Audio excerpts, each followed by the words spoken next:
अब देखना है हम मुर्दों की तरह जिंदगी जी रहे हैं या जिंदा की तरह जिंदगी जी रहे हैं। मुर्दा कभी नहीं झुकता है, अकड़ता है वो।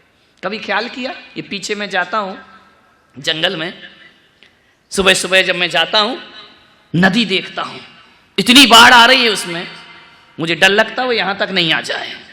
इतनी बाढ़। आज तो कृपा है भगवान की नहीं बरस रहा है, नहीं तो पूरी रात बरसता है। नदी में बाढ़ आ रही, मैंने क्या देखा उस नदी में कि जो पेड़ वृक्ष अकड़ के खड़े रहते हैं, तने खड़े रहते हैं, नदी उन्हें जड़ से उखाड़ के ले जाती है। और जो लताएं झुकना जानती हैं, नदी ऊपर से निकलती है, नदी शांत होती है, लताएं फिर लहराने लगती हैं, क्योंकि वो झुकना जानती हैं। वो पेड़ जड़ से उखड़ जाते हैं क्योंकि वो झुकना। आज झुककर जीने की कला सीखिए। विचार करिए, सोचिए, आप चिंतन करिए। जितने छोटे बनोगे उतने बड़े हो जाओगे। बड़े बनने का एक ही रास्ता है, अपने आप को छोटा बना लीजिए। मान्यवर, छोटे बनो, कुछ नहीं बिगड़ता। थोड़े से छोटे बन जाओ, क्या बिगड़ जाएगा। एक बात याद रखना, एक आदमी मेरे चरणों में आया, लोगों ने मेरा परिचय कराया, महाराज ये बहुत बड़े आदमी हैं। मैंने देखा बड़ा आदमी है तो 5 फीट 4 इंच का। बोले महाराज बहुत बड़ा है। मैंने कहा कहां से बड़ा है। बोले महाराज ये बहुत बड़ा आदमी है। मैंने कहा यार मुझे तो ये 5 फीट 4 इंच का ही दिख रहा है, ये बड़ा। अरे बोले ऐसे बड़ा नहीं। तो मैंने कहा कैसे बड़ा। बोले ऐसे बड़ा। समझ गए क्या। मैंने कहा पैसे में बड़ा। बोले हाँ। एक बात याद रखना, महल सोने का मिट्टी पे खड़ा होता है, एक दिन वो महल मिट्टी में मिला होता है। और वजन इंसान का तराजू से तोलने वालों, आदमी तन से नहीं, आदमी मन से बड़ा होता है। ध्यान रखिए, शरीर से कोई बड़ा थोड़ी होता है। जिसका जितना बड़ा मन वो उतना बड़ा इंसान। दायरे दिल को दरिया दिल बनाओ, संकुचित मत करो। जितना बड़ा दिल होगा उतने बड़े आपका जीवन होगा। मान्यवर, हनुमान ने राम के चरणों में, एक कथा है आज की, बड़ी प्यारी सी कथा है, कथा का प्रवचन है। हनुमान ने राम के चरणों में शीश झुकाया, प्रणाम किया। राम की अनुकंपा मिली। बिरले होते हैं जिन पर ईश्वर की कृपा हुआ करती है। ध्यान रखना, किस्मत वाले होते हैं जिस पर संत जन अपनी कृपा बरसा दिया करते हैं। ध्यान रखना। मान्यवर, अभागा वो नहीं होता है जिसके माँ बाप का साया नहीं होता। अभागा वो भी नहीं होता जिसके पास धन दौलत या माया नहीं होती। हकीकत में अभागा तो वो होता है जिस पर भगवान की छत्र छाया नहीं होती। दुनिया में वो सबसे बड़ा अभागा। प्रभु की छत्र छाया हमारे सिर पर होना चाहिए, और कुछ हो या ना हो। कैसा जीवन है वो जुबान, क्या जुबान जिसमें प्रभु का नाम ना हो। वो जुबान, क्या जुबान जिसमें प्रभु का नाम ना हो। वो हृदय, क्या हृदय जिसमें भगवान की मूरत ना हो। और वो आंखें, क्या आंखें जिसमें भगवान की सूरत ना हो। वो जिंदगी बेकार हुआ करती है। ईश्वर की सूरत अपनी आंखों में बसा करके रखी है। बड़ों के सामने छोटे बनोगे, सम्मान मिलेगा, बड़ों का प्यार मिलेगा, दुलार मिलेगा, बड़ों का आशीर्वाद मिलेगा। बड़ों के सामने बड़े बनोगे तो टकराव मिलेगा, मनमुटाव होगा, दूरियां बढ़ेंगी। छोटे बन जाओ, बहुत आनंद हुआ करता है। झुककर मिल रहे हैं ये कम ना समझना। झुककर मिल रहे हैं ये कम ना समझना। फलदार वृक्ष की डाली हमेशा झुकती है। कौन से पेड़ की डाल झुकती है? जिसमें फल हुआ करते हैं, और जिसमें फल नहीं होते वो डाली कभी झुकती नहीं है। जो कच्ची कैरी जानते, आम की जानते, कच्ची होती है, कड़क होती है, वो झुकती नहीं है, कड़क रहती है। लेकिन जैसे जैसे उसमें बड़कपन आता है वो पकना प्रारंभ करती है।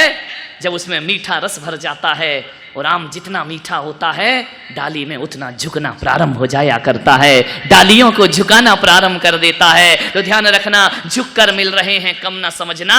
फलदार वृक्ष की डाली हमेशा झुकती है। एक बहुत याद आ रहा है प्रसंग आगरा का। सम्राट अकबर,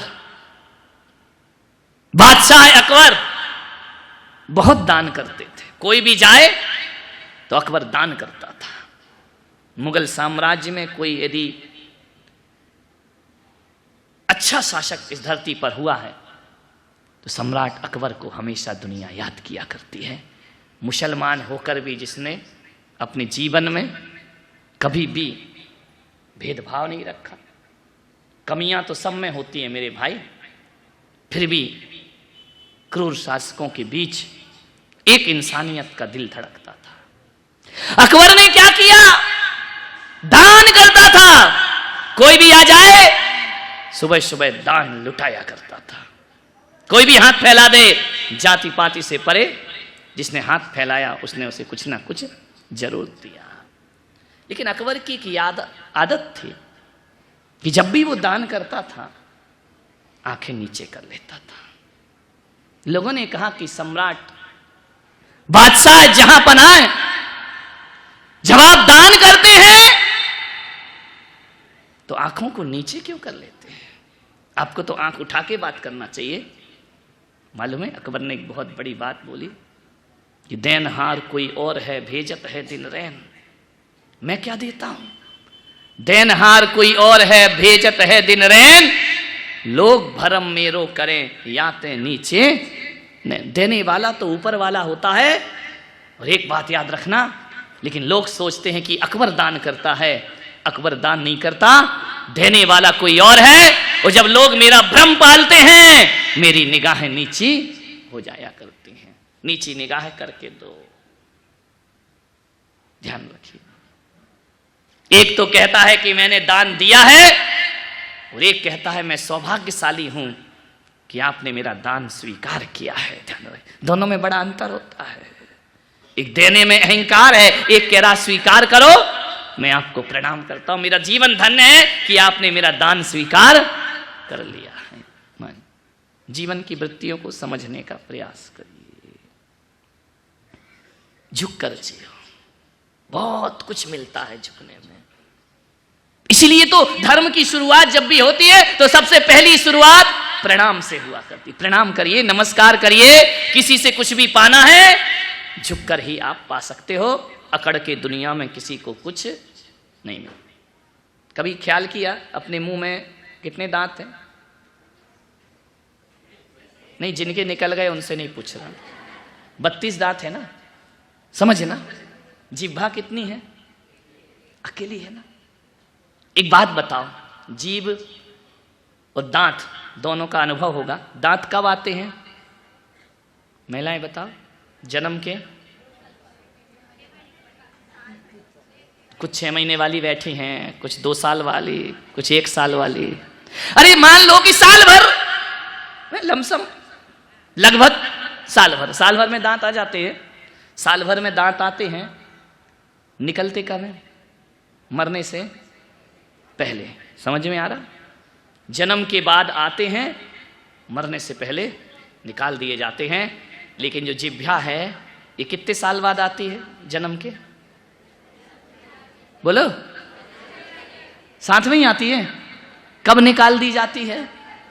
कभी नहीं ना। ध्यान रखना, दांत कठोर हैं, दांत अकड़ में जीते हैं। और एक बात याद रखना, जिह्वा मुलायम है, वह समर्पण में जीती है। एक बात याद रखो पूना वालों, जो अकड़ता है उसे यमराज बहुत जल्दी पकड़ता है। ध्यान रखना, जो अकड़ता है उसे यमराज बहुत जल्दी पकड़ता है। जो झुकता है वो जन्म से साथ आता है और मृत्यु तक हमारा साथ निभाया। जीभ मुलायम है। बहुत मजेदार कहानी है दोनों की। एक बार जीभ ने कहा कि अरे दांत, तू बहुत बेईमान आदमी है। दांत ने कहा क्या हुआ? बोले मेरे को कुछ करने ही नहीं देता है, हमारे सामने पहरे लगा के खड़ा है। दांत को, जीभ को देखना। जीभ ने कहा ए दांत, जरा संभल के जी। दांतों ने कहा तू ज्यादा मत बोल, तू अकेली, हम 32, तू कर क्या लेगी हमारा? दांत ने कहा कि हम 32, तू अकेली। बोले देख तू है बहुत बेईमान। जीभ ने कहा, बोले क्यों? कि तू हमें पहरा दे के खड़ा रहता, हमारी दिन भर रखवाली करता है। बोले रखवाली नहीं, ज्यादा बोलने की जरूरत नहीं, हम वो दांत हैं। तू ज्यादा गड़बड़ करेगी ना तो हम तुझे काट लेंगे। जीव ने कहा तुम मुझे काट लोगे? बोले हाँ। बोले बात क्या है? बात ये है कि कठोर कठोर तो यार तू हमसे चबवाती है। जीव कठोर कठोर जो भी आता है अनाज वो हमसे चबवाती है और गुलाब जामुन खुद चट कर जाती है, हमारा नंबर ही नहीं आता है। दोनों में लड़ाई हो गई। लिक्विड रबड़ी मलाई तो तू खा जाती है, वो चना कठोर आया तो बोले तू चबा के हमको दे, नौकरी करवाती हमसे। दांत ने कहा ज्यादा मत कर, हम तुझे काट लेंगे। जीव ने कहा तुम कुछ नहीं कर सकते। बोले नहीं, यदि काट लिया तो तू बचेगी नहीं। जीव ने कहा बेटा तुम 32 मिलके मुझे काटोगे ना, मैं अकेली ऐसी बात बोल दूंगी कि 32 के 32 सामने वाला उखाड़ के फेंक देगा। ध्यान रखिए, मैं अकेली एक बात में 32 उखड़वा दूंगी। ध्यान रखना मान्यवर, झुको, झुकने से बहुत कुछ मिलता है जीवन में।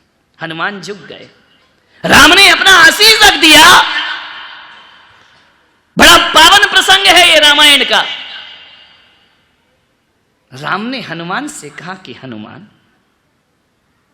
एक बात तो बताओ, तुम मेरे चरणों में झुके, मैंने अपना आशीष रख दिया। हनुमान ने कहा मेरा जीवन धन्य हो गया, मेरी जिंदगी धन्य हो गई, मेरी सेवकाई धन्य हो गई महाराज, आपके चरणों में झुक के आशीर्वाद को प्राप्त करके। राम ने कहा कि हनुमान आज मेरा मन हो रहा है कि मैं तुम्हें कुछ दे दूं। हनुमान ने कहा नहीं प्रभु, बड़ी कृपा है, बड़ी दया है, क्या चाहिए, मैं आपका भक्त हूं, इससे बड़ी दौलत क्या होती है। राम ने कहा नहीं हनुमान, जिसने मेरा संकट में साथ दिया है उसको मैंने कुछ ना कुछ जरूर दिया है। अंगद ने मेरा साथ दिया तो किष्किंधा का राजा बना दिया, सुग्रीव ने मेरा साथ दिया उसे सम्राट बना दिया, विभीषण ने मेरा साथ दिया मैंने उसे लंका का राजा बना दिया। पर हनुमान जो साथ तुमने दिया है वो साथ तो मेरा किसी ने नहीं दिया है। हालांकि जंगल में रह के एक एक जानवरों ने मेरा साथ दिया है, जटाइयों ने मेरा साथ दिया, मैंने उसे बैकुंठ पहुंचा दिया, स्वर्ग पहुंचा दिया, तुम्हें कुछ नहीं दिया हनुमान। मान्यवर पूना वालों, ऐसे ही भक्त बनना भगवान के, ईश्वर के, गुरुओं के, कि तुम ना मांगो, भगवान ही बोले कि बोल तुझे क्या चाहिए। ध्यान रखना, अरे खुदी को कर बुलंद इतना कि हर तकदीर लिखने से पहले खुदा बंदे से खुद पूछे बता तेरी रजा क्या है। ध्यान रखिए, हम क्यों भिखारी बने, खुदा खुद पूछे कि बोल तुझे क्या चाहिए, खुदा बंदे से खुद पूछे बता तेरी रजा क्या है। ध्यान रखिए, ये होती है निस्वार्थ सेवा, निस्वार्थ भक्ति। हनुमान तुमने मुझ पर अनंत उपकार किए हैं। हनुमान की आंखें भर आई, प्रभु उपकार तो मैंने कहां किए, उपकार तो आपने मुझ पे किए हैं कि हम जैसों की सेवा स्वीकार कर ली, आपने बहुत उपकार किए। राम ने कहा नहीं हनुमान, ये तुम्हारा बड़कपन है जो तुम कह रहे हो कि उपकार तुमने किए हैं, हकीकत में हनुमान तुम्हारे बहुत उपकार हैं मेरे ऊपर, बहुत। तुम ना होते तो सीता की वापसी संभव नहीं थी। हनुमान ने सिर झुका लिया। राम ने कहा हनुमान मैं तुम्हारे उपकारों का बदला तो नहीं चुका सकता हूं, इतने उपकार हैं, इतने उपकार हैं तुम्हारे, जिसका जो उपकार था मैंने ऋण चुका दिया, लेकिन तुम्हारे अनंत उपकार हैं, एक जन्म तो क्या 1000 जन्म भी राम ले ले तो हनुमान मैं तुम्हारे उपकारों से उऋण नहीं हो सकता हूं। कितने एहसान किए तुमने मेरे ऊपर, आंधियों में दीप जलाना सबके बस की बात नहीं है, और बुरे समय में साथ निभाना सबके बस की बात नहीं। तुमने मेरा संकटों में साथ निभाया है हनुमान, मैं तुम्हारे ऋण से कभी मुक्त नहीं हो सकता हूं, लेकिन थोड़ा सा यदि तुम मांग लोगे तो थोड़ा भार कम हो जाएगा, मुक्ति तो कभी नहीं हो सकती है। हनुमान की आंखें छलछला गई। सोचो तुम्हारे गुरु, तुम्हारे भगवान तुमसे कहें कि तुम्हारे मुझ पे बहुत उपकार हैं, क्या क्षण हनुमान के जीवन में रहे होंगे। हनुमान ने कहा प्रभु मुझे शर्मिंदा मत करो। राम ने कहा मैं तुम्हारे उपकारों का भार उठा नहीं पा रहा हूं हनुमान, थोड़ा हल्का करो, ये भार हल्का करो। मैं जानता हूं तुम विरक्त हो, तुम्हें कुछ नहीं चाहिए, फिर भी मेरे संतोष के लिए कुछ मांगो।